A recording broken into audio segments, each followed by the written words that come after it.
নমস্কার বন্ধুরা, আমি সায়নী। তোমাদের সবাইকে স্বাগত জানাই লিভিং উইথ সায়নীর আরও একটি নতুন পর্বে।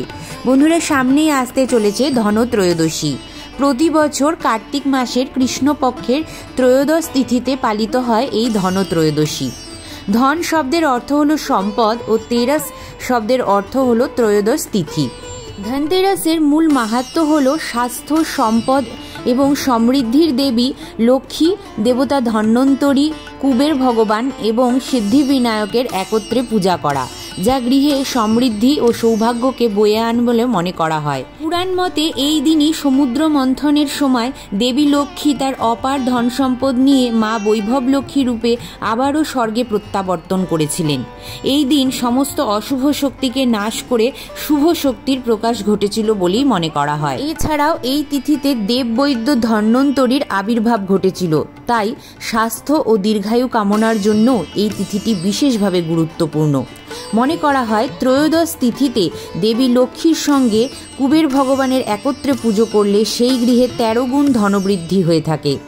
এই দিন যমের উদ্দেশ্য একটি প্রদীপ জ্বালানোর বিশেষ নিয়ম আছে, যাতে পরিবারে কোনো অশুভ শক্তি প্রবেশ করতে না পারে এবং পরিবারের প্রত্যেকেই দীর্ঘায়ু লাভ হয়। এই জন্য যমদীপ দান করা হয়। তো চলো বন্ধুরা, দেখে নেওয়া যাক ধনত্রয়োদশীর পূজাবিধি, এই বছরের সময়সূচি। ধনত্রয়োদশীতে তোমরা কি কি কিনতে পারো বা কি কি কিনতে পারো না, কেনাকাটার শুভ মুহূর্ত, যমদীপ দানের শুভ মুহূর্ত এবং পুজোর শুভ মুহূর্ত। তাই দেরি না করে মূল পর্বে যাওয়া যাক।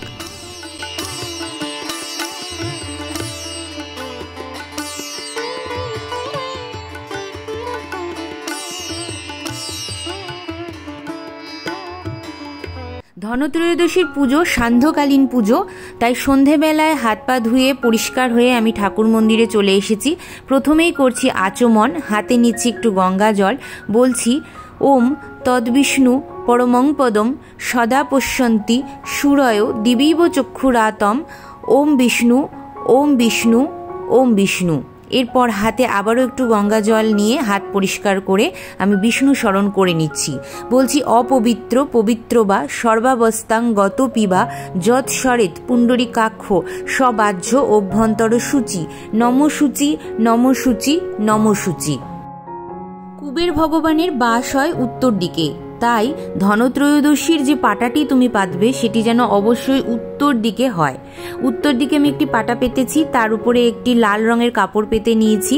সামনে আমি একটু আলপনা দিয়েছি। আজকে আমি রঙ্গোলি পাইনি, তবে ধনত্রয়োদশীর দিন তোমরা যদি রঙ্গোলি পেয়ে যাও তাহলে রঙ্গোলি দিয়েও তোমরা আলপনা দিতে পারো। এরপর সামান্য একটু গঙ্গা জল ছিটিয়ে আমি আসন শুদ্ধিকরণ করে নিচ্ছি। আর কিছুটা পরিমাণ অক্ষত দিয়ে আমি এখানে একটি স্বস্তিক চিহ্ন বানিয়ে নিচ্ছি। বন্ধুরা, তোমরা যদি স্বস্তিক চিহ্নটি বানাতে না পারো তাহলে অবশ্যই একটু চাল ছিটিয়ে নিও, আর চালটি যেন অবশ্যই অক্ষত হয় সেটা একটু দেখে নিও।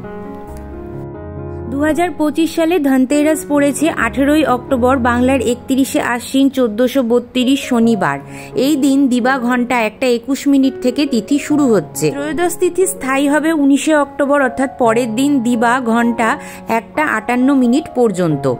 পুজোর শুভ মুহূর্ত শুরু হচ্ছে 18ই অক্টোবর 2025 শনিবার সন্ধে 7:16 থেকে 8:20 মধ্যে, এবং যমদীপ দানের শুভ মুহূর্ত থাকছে সন্ধ্যা 5:07 থেকে 6:43 মধ্যে। কেনাকাটার শুভ মুহূর্ত শুরু হচ্ছে 18ই অক্টোবর সন্ধে 6:41 থেকে 7:48 মধ্যে, আর 19শে অক্টোবর দুপুর 11:43 থেকে 12:29 মধ্যে। বন্ধুরা, আজকে আমি চিত্রপটে পূজাবিধি সম্পন্ন করব। আমার কাছে দেখো 4 হাতের মা বৈভব লক্ষ্মীর একটি চিত্রপট আছে, যেখানে বিদ্যমান আছেন সিদ্ধিবিনায়ক গণেশ। তো তোমাদের কাছে যদি 4 হাতের মা মহালক্ষ্মীর মূর্তি না থাকে তাহলে তোমরা কিন্তু গৃহলক্ষ্মীতেও এই পূজাটি করতে পারো, তাতে কোনো অসুবিধা নেই। আমার কাছে যেহেতু এই চিত্রপটটি আছে, আমি তাতেই আজকে পূজাবিধি সম্পন্ন করে দেখাবো। প্রথমেই বললাম যে মা মহালক্ষ্মী এবং গণপতি বাপ্পার সাথে এই দিন ধন্বন্তরী দেব এবং তার সাথে কুবের ভগবানেরও পুজো হয়, তাই জন্য আমি এখানে কুবের ভগবান এবং ধন্বন্তরী দেবকে স্থাপন করব। মায়ের ডান হাতের দিকে থাকে ধন্বন্তরী দেব এবং মায়ের বাঁ হাতের দিকে থাকে কুবের ভগবান। কিছুটা পরিমাণ অক্ষত বা গোটা আতপ চাল আমি দুদিকেই পেতে নিচ্ছি। তার উপরে একটি করে সুপুরিতে মৌলি সুতো বন্ধন করে আমি এখানে ধন্বন্তরী দেব এবং কুবের ভগবানকে স্থাপন করছি। তোমরা যদি কুবের ভগবান এবং ধন্বন্তরী দেবের ছবি পেয়ে যাও তাহলে অবশ্যই তোমরা সেই ছবি বা চিত্রপটও এখানে কিন্তু স্থাপন করতে পারো। প্রথমে মায়ের স্নানের বিধির জন্য এখানে জল তৈরি করে নিচ্ছি। অঘরু আর গোলাপ জল মিশ্রিত করে গঙ্গা জলের সহিত আমি এখানে মাকে স্নান করাবো। এই স্নানের বিধিটি কেউ যদি চাও দিনের বেলাতেও করে রাখতে পারো, তবে আমি সন্ধেবেলাতেই এই স্নানের বিধি মায়ের কাছে সম্পন্ন করাই। গণপতি বাপ্পার ললাটে এবং মায়ের সিঁথিতে আমি সিঁদুর নিবেদন করছি। এই পূজাতে সিঁদুর এবং হলুদের একটি বিশেষ ব্যবহার থাকে, তাই আমি এখানে হলুদের তিলকও করে নিচ্ছি দুজনের ললাটে। প্রত্যেক পুজোর ন্যায় আমি এখানে অগ্নিদেবকে আবাহন করার জন্য একটি প্রদীপ প্রজ্বলিত করব। যেহেতু এই তিথিতে লক্ষ্মী পুজো হয় তাই জন্য আমি এখানে একটি তেলের প্রদীপ প্রজ্বলিত করছি, কেন কি আমরা সবাই জানি মা লক্ষ্মীর কিন্তু তেল ভীষণ প্রিয়। এখানে আমি অগ্নিদেবকে আবাহন জানাচ্ছি একটি প্রদীপ প্রজ্বলনের মাধ্যমে, আর একটি গোলাপের গন্ধযুক্ত ধূপ প্রজ্বলিত করে আমি মাকে বরণ করে নিচ্ছি। এরপর আমি প্রত্যেক দেবদেবীকে বস্ত্রস্বরূপ মৌলি সুতো নিবেদন করছি। তোমরা কেউ যদি চাও বস্ত্রও নিবেদন করতে পারো। এখানে আমি একটু গোলাপের গন্ধযুক্ত আতর নিবেদন করে দিচ্ছি, কেন গোলাপের গন্ধ মা লক্ষ্মী এবং সিদ্ধিবিনায়ক গণেশ দুজনেরই ভীষণ প্রিয়। এখানে আমি একে একে ধন্বন্তরী দেব এবং কুবের ভগবানকেও মৌলি সুতো নিবেদন করছি। একটি উপবীত আমি গণেশ ঠাকুরের নামে নিবেদন করলাম এবং আরও দুটি উপবীত আমি একটি ধন্বন্তরী দেবের নামে এবং একটি কুবের ভগবানের নামে নিবেদন করছি।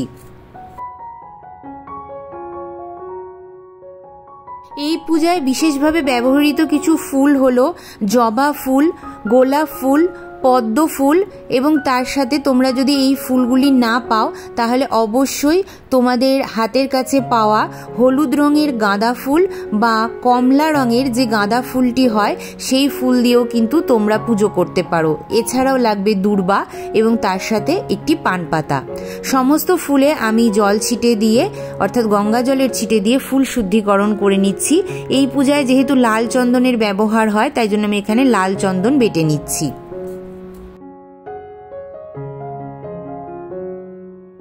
চন্দন সহযোগে আমি চিত্রপটে একটি মালা নিবেদন করেছি। দেখো কি অপূর্ব লাগছে মালাটি পরে। তো আমরা এই দিন কি কি কিনতে পারি সেটা হচ্ছে কোনো ধাতব জিনিস অর্থাৎ সোনা বা রূপোর গহনা কিনতে পারি বা সোনার উপর মুদ্রা কিনতে পারি। এছাড়াও আমরা পিতল, তামা বা স্টিলের বাসন কিনতে পারি এই দিন। আর যারা সেটাও কিনতে পারছো না তারা গোটা ধনে কিনতে পারো।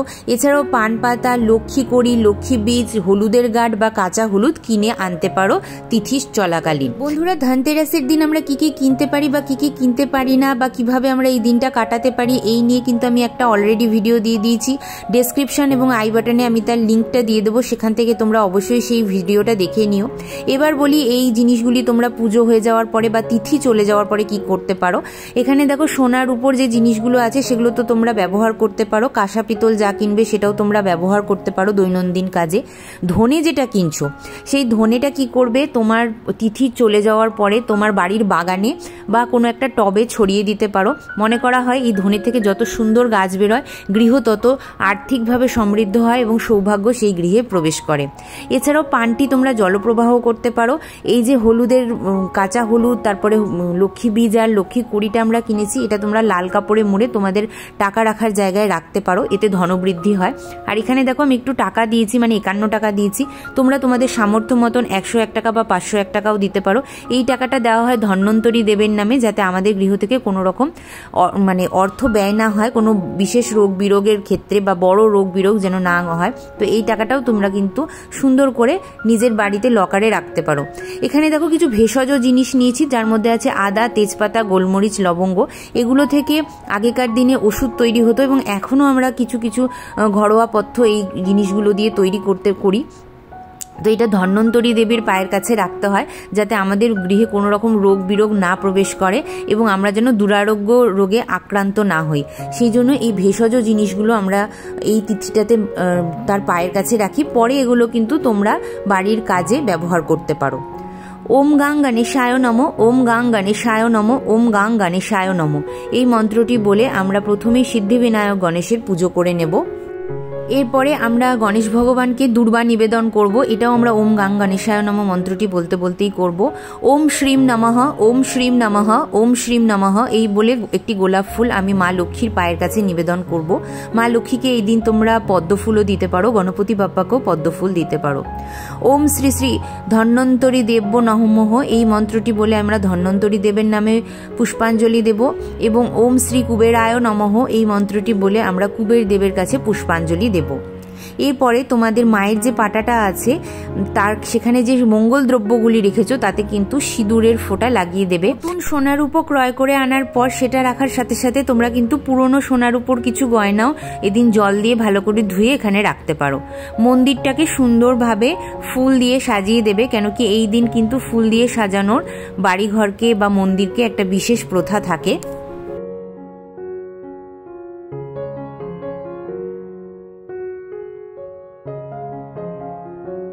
এরপর তোমরা 11 বার 21 বার বা 51 বার এই কটি নাম অবশ্যই জপ করবে। ওম শ্রী শ্রী গণেশায় নমঃ, ওম শ্রীম নমঃ, ওম কুবেরায় নমঃ, ওম ধন্বন্তরী দেব্যই নমঃ এই মন্ত্রগুলি এক একবার করে 11 বার 21 বার বা 51 বার জপ করবে। এতে বলা হয় যে নিজের যে জীবনে বাধাবিঘ্ন থাকে সেটি দূর হয়ে যায় এবং সফলতা গৃহে আসে। এখানে আমি 3 রকমের ফল নিয়েছি, দেখো এখানে শ্রীফল আছে আর মা মহালক্ষ্মীর পুজোতে এই সিঙ্গাপুরি কলাগুলো লাগে, তো অবশ্যই তোমরা সিঙ্গাপুরি কলা নিতে পারো, আর না হলে যদি সিঙ্গাপুরি কলা না পাও তাহলে পুজোর যে কলা সেটাও কিন্তু ব্যবহার করতে পারো। মা মহালক্ষ্মী এবং গণেশ ভগবানের নারকেল এবং আপেল প্রিয়, তো সেই ফলগুলো দিতে পারো। এছাড়াও তুমি মৌসুমি ফল যা জোগাড় করছো সেটা কিন্তু এই পুজোতে দিতে পারো। এরপরে দেখো একটি থালার মধ্যে আমি কিছু মিষ্টি সাজিয়ে নিয়েছি, যেখানে দেখো আমি কিছু মিষ্টি নিয়েছি। এইখানে গণপতি বাপ্পার নামে 2টো লাড্ডু নিয়েছি, আর কুবের ভগবানেরও কিন্তু লাড্ডু ভীষণ প্রিয়, তাই তার জন্য আমি লাড্ডু নিয়েছি। আর মা মহালক্ষ্মীর গজা প্রিয়, তাই আমি গজা নিয়েছি। আর ধন্বন্তরী দেবের সাদা দুধের তৈরি মিষ্টি নিয়েছি। আর নারকেল নাড়ু তো সবারই প্রিয়, সেটা আমি নিয়েছি, কেন কি গণপতি বাপ্পা আর মা মহালক্ষ্মী কিন্তু সেটা প্রিয়। আর এই পুজোর মূল যেটা ভোগ সেটা হচ্ছে মুরখি, মোয়া, নাড়ু আর গুড়ের বাতাসা। এছাড়াও তুমি চিনির পুতুল বা মঠও দিতে পারো। তো যারা ফল মিষ্টি দিয়ে পুজো দিতে পারছো না তারা কিন্তু এই মুরকি, মোয়া, বাতাসা, নাড়ু এগুলোর ভোগ দিয়েই পুজো দিতে পারো। তাহলে সহজ সরলভাবে কি পুজোটা বললাম, যারা এত ফুল জোগাড় করতে পারবে না তারা হলুদ বা কমলা রঙের গাঁদা ফুল দিয়ে পুজো করবে মায়ের, আর যারা এত ফল মিষ্টি জোগাড় করতে পারছো না তারা এই মুরকি, মোয়া বা খইয়ের ভোগ, বাতাসা, নাড়ু এগুলো দিয়েই কিন্তু পুজো দিতে পারবে। তার জন্য বেশি দামি ফল মিষ্টি কেনারও প্রয়োজনীয়তা নেই। একদম সহজ সরলভাবে পুজোর নিয়ম বলে দিলাম।